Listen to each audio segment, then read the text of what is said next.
brought to you by Physics Wala.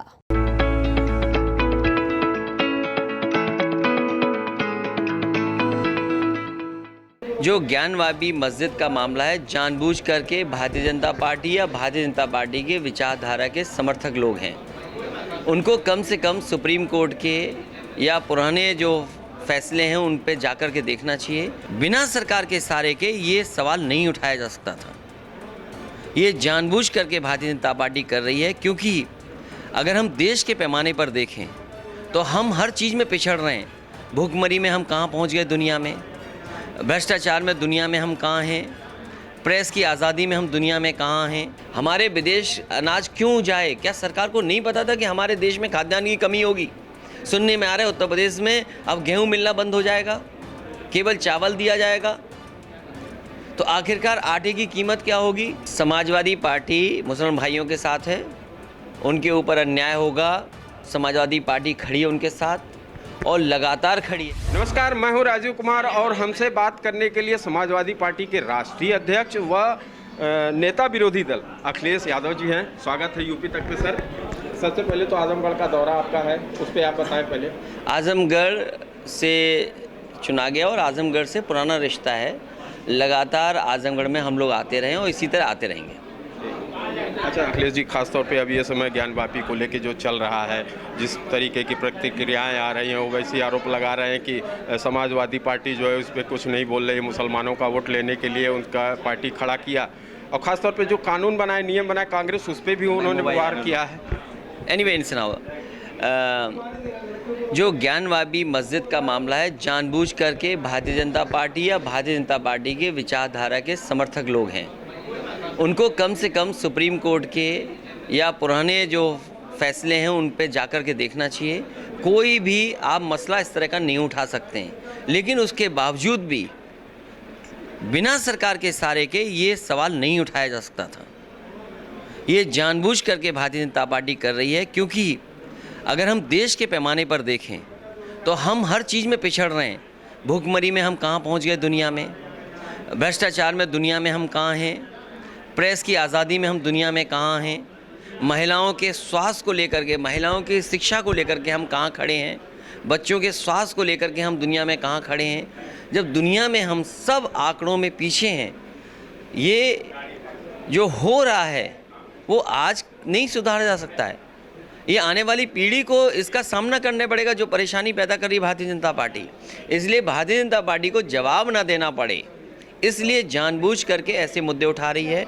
और जब ये मुद्दा उठाया जा रहा है तो कहीं ना कहीं बड़ा खेल हो रहा है। कुछ ना कुछ कंपनियां बेची जा रही हैं, खरीदी जा रही हैं, जनता जान ना जाए इन बातों को, इसलिए जानबूझकर इन मुद्दों को सामने रखते हैं। सवाल आज ये होना चाहिए कि महंगाई को हम कैसे रोकेंगे, हमारा रुपया कैसे ताकतवर बने डॉलर के सामान।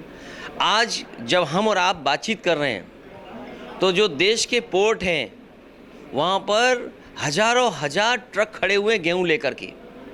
आज ही अखबार में छपा एक में, राजकोट में 4000 ट्रक गेहूँ के खड़े हैं। वो विदेश जाएंगे कि नहीं जाएगा? वो गेहूँ देश में रहेगा तो उसको खरीदेगा कौन? अगर कुछ दिन और खड़ा रहा तो बताओ गेहूँ का क्या होगा? पहले ये सरकार बताए कि सरकार ने अनुमति क्यों दी विदेश जाने के लिए, हमारे विदेश अनाज क्यों जाए? क्या सरकार को नहीं पता था कि हमारे देश में खाद्यान्न की कमी होगी? सुनने में आ रहा है उत्तर प्रदेश में अब गेहूं मिलना बंद हो जाएगा, केवल चावल दिया जाएगा। तो आखिरकार आटे की कीमत क्या होगी? ये कुछ कंपनियों को जानबूझ करके मुनाफा कमाने दे रहे हैं। उनको पूरा गेहूं खरीदवा दिया सरकार ने। जब वो गेहूं खरीद लेंगे तो शहर और गांव में जो आटा खरीदते हैं उनको किस कीमत पे खरीदना पड़ेगा? तो सवाल ये है कि बीजेपी महंगाई से, बेरोजगारी से, बुनियादी मुद्दों से ध्यान हटा करके जानबूझ करके इसी तरह के मुद्दे उठाते रहेंगे। तो विपक्ष को भी सामने लिया जा रहा है, खासतौर पर ओबीसी का, उस पर आपका बयान हम जानना चाहेंगे स्पेशली कि जो उनका कहना है कि मुसलमानों का वोट लेने के लिए आप हमेशा रहे, लेकिन इस मुद्दे पे चुप हैं। खासतौर पे कांग्रेस पे भी उन्होंने कहा कि जो कानून बनाया था वो भी नहीं विरोध कर रहे हैं दोनों लोग। समाजवादी पार्टी मुसलमान भाइयों के साथ है, उनके ऊपर अन्याय होगा। समाजवादी पार्टी खड़ी है उनके साथ और लगातार खड़ी है। इसीलिए मैंने बनारस में भी जाकर के, जब मैं गया था कार्यक्रम में, तब भी मैंने कहा था कि जानबूझ करके भारतीय जनता पार्टी और इनकी सरकार मिलकर के कर रही है। सवाल ये है, टीवी पर इस बात को क्यों नहीं दिखाया जाता है कि मैं खुद ललितपुर गया, एक बेटी की 14 साल की थी, 13 साल उसका बलात्कार हो गया, बलात्कार करने वाला एसओ था, क्या उस पर बुलडोजर चलाया सरकार ने, क्या नहीं चलाया। चंदौली में एक बेटी की इतनी पिटाई की पुलिस ने, इतनी पिटाई की कि उसकी जान चली गई। पुलिस कहानी बदल रही है उसके लिए, पुलिस कह रही है कि उसने फांसी लगा ली। ये टीवी पे क्यों नहीं चल रहा है। अभी सिद्धार्थनगर में पुलिस दबिश में गई और दबिश में उसके घर जब पहुंची, माँ रोक रही थी, माँ ने बेटे को नहीं जाने दिया, पुलिस के लोगों ने गोली चला दी, उसकी माँ की जान चली गई। ये टीवी पे खबर क्यों नहीं है कि पुलिस क्या कर रही है उत्तर प्रदेश में? क्योंकि वो जानते हैं इससे सरकार की छवि गिरेगी, सरकार को जवाब देना पड़ेगा। कल प्रधानमंत्री जी, मुख्यमंत्री जी सिद्धार्थनगर में थे, बताओ उस माँ की हत्या हुई कि नहीं हुई? एक माँ की हत्या हो गई केवल इसलिए क्योंकि वो बेटे को बचाना चाहती थी, पुलिस उठा करके ले जाना चाहती थी। ये पुलिस दबिश में नहीं जा रही है, पुलिस दबंगई करने जा रही है। और जिस तरीके से दलाली का सेंसेक्स थानों में बढ़ रहा है, आप उसकी कल्पना नहीं कर सकते। भारत का सेंसेक्स नीचे हो सकता है, लेकिन थानों की दलाली का सेंसेक्स नीचे नहीं हो सकता उत्तर प्रदेश का। आपकी जो बात कानपुर वाली बात है, यूपी तक ने उसको खास तौर पे उठाया भी था, चलाया भी था। और कहाँ तक योगी जी का सवाल है कि उन्होंने तो खुद कहा कि थाने में दलालों जाते हैं, उसको मना करने नहीं, सरकार ये स्वीकार कर रही है कि भारतीय जनता पार्टी के लोग दलाली करते हैं।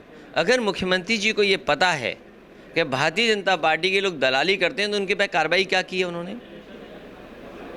अगर उन्होंने कहा है कि अधिकारियों को सुधार देंगे, तो अधिकारियों को सुधारेंगे कब? थाने में सबसे ज़्यादा मृत्यु अगर किसी की हुई तो उत्तर प्रदेश में हुई। सबसे ज़्यादा अन्याय अगर कहीं हो रहा है तो पिछड़े और दलितों पे हो रहा है और मुसलमान भाइयों पे हो रहा है, तो ये कब रुकेगा? अच्छा भैया, आपने एक सवाल उठाया खासतौर पे अब इस समय जो बुलडोजर चल रहा है या खासतौर पे अल्पसंख्यक लोगों को चिन्हित करके किया जा रहा है, आजमगढ़ के भी कुछ लोग हैं, तो इस तरीके की चीज़ों को आप किस तरह विरोध? अभी तो सरकार चिन्हित कर रही है घर, खासकर दल देख करके, कौन समाजवादी पार्टी से जुड़ा है उसका घर देख करके बुलडोजर चला रहे हैं। इसमें गरीब भी चपेट में आ गए। एक मजदूर परिवार सब्जी बेचने बाज़ार में गया, घर आकर के लौट के देखा तो बुलडोजर चल गया। न जाने कितने गरीबों को बुलडोजर चला है। बुलंदशहर में एक पत्नी चिल्लाती रही कर्मचारियों से, अधिकारियों के सामने कहती रही कि मेरा पति सो रहा है अंदर, अभी बुलडोजर मत ले जाओ। लेकिन इन्होंने परवाह नहीं की प्रशासन ने और बुलडोजर चला दिया, उसका पति वहीं जान चली गई उसकी। और ये बुलडोजर अगर चलाना है तो सबसे ज़्यादा इल्लीगल हाउसेस, इल्लीगल घर किसी ने बनाए तो भारतीय जनता पार्टी के लोगों ने। अच्छा, एक और इन पर बुलडोजर कब चलेगा? जो भारतीय जनता पार्टी ने बड़े बड़े शहरों में अपने घर बनाए इल्लीगल, नक्शा पास हुआ है किसी चीज़ और का और बना दिया कुछ और। कल मुख्यमंत्री जी खुद उद्घाटन करने गए थे। रेजिडेंशियल एरिया में एक अस्पताल बना है, कैंसर का अस्पताल बना है। क्या रेजिडेंशियल एरिया में अस्पताल बन सकता है? मैं मुख्यमंत्री जी से, सरकार से जानना चाहता हूं कि रेजिडेंशियल एरिया में क्या अस्पताल बन सकता है, और अगर इल्लीगल अस्पताल बना है तो उस पर बुलडोजर कब चलेगा? खासतौर पे अब यही सवाल, चाहे वो ज्ञानवापी का ले लिए, मथुरा ले लीजिए, चाहे वो आगरा ले लीजिए, इस तरीके की चीज़ों को कुछ करने के पीछे क्या एक बीजेपी चली है? मैंने आपसे पहले कहा कि दुनिया में हम भुखमरी में कहाँ हैं, दुनिया में हम स्वास्थ्य के मानकों पे कहाँ हैं, दुनिया में हम गरीबी के मानक में कहाँ हैं, दुनिया में हमारा रुपया कितना नीचे जा रहा है, हम कहाँ हैं, भ्रष्टाचार में कहाँ हैं, हम प्रेस की आज़ादी में कहाँ हैं। इसलिए इन सवालों पे चर्चा ना हो जाए। और ये वो पैमाने हैं जो बिगड़ गए हैं। आने वाले समय में बहुत सारे समय लग जाएगा, कई पीढ़ी गुजर जाएंगी, तब इन इंडेक्सों को ठीक कर पाओगे। तो बीजेपी ने इतना बड़ा देश का नुकसान किया है जिसकी भरपाई नहीं हो पाएगी। अच्छा, अभी आपने कहा कि अनाजों की वजह से आई सरकार और अनाज वापस, राशन कार्ड वापस हो रहा है, इस पर भी आप? ये जो अनाज है, सुनने में आ रहा है कि 24 रुपये किलो वसूला जाएगा। हम ये जानना चाहते हैं, जिस समय गेहूं गरीबों के लिए ख़रीदा गया था उस समय कीमत क्या थी, और आज 24 रुपये क्यों वसूल रहे हैं आप? पहले तो आपने कहा था फ्री राशन है, अब सरकार बन गई है तो आप उन गरीबों को पहचानते नहीं हैं आप। और अगर आपको कीमत ही लेनी है तो आप गरीबों से मुनाफा क्यों लेना चाहते हैं? ये जो 24 रुपए वसूल रहे हैं, सरकार ने खरीदा होगा सस्ता। ये सरकार वो है जो गरीबों से भी मुनाफा लेना चाहती है। अखिलेश जी एक और तो कि प्रधानमंत्री जी आए थे, का थोड़ी चलेगा। प्रधानमंत्री जी आए थे और उन्होंने 22 लोगों से, जो मंत्रियों से मुलाकात की और क्या मंत्रणा दी, उस पर आपके उन्हें बीजेपी को चिंता ये है कि कई मंत्री बने नहीं हैं और जो बन गए वो काम नहीं कर रहे हैं, और जो बने नहीं वो काम होने नहीं दे रहे हैं। इसकी चिंता है सरकार को। यूपी तक पे जो भी होगा अनकट चलेगा। यूपी तक के दर्शकों के लिए आपका क्या संदेश है? मैं धन्यवाद देता हूं। मुझे उम्मीद है कि चैनल निष्पक्ष रहेगा और बजट के भार से सच्चाई की खबरें नहीं दबेंगी। शुक्रिया अखिलेश भैया।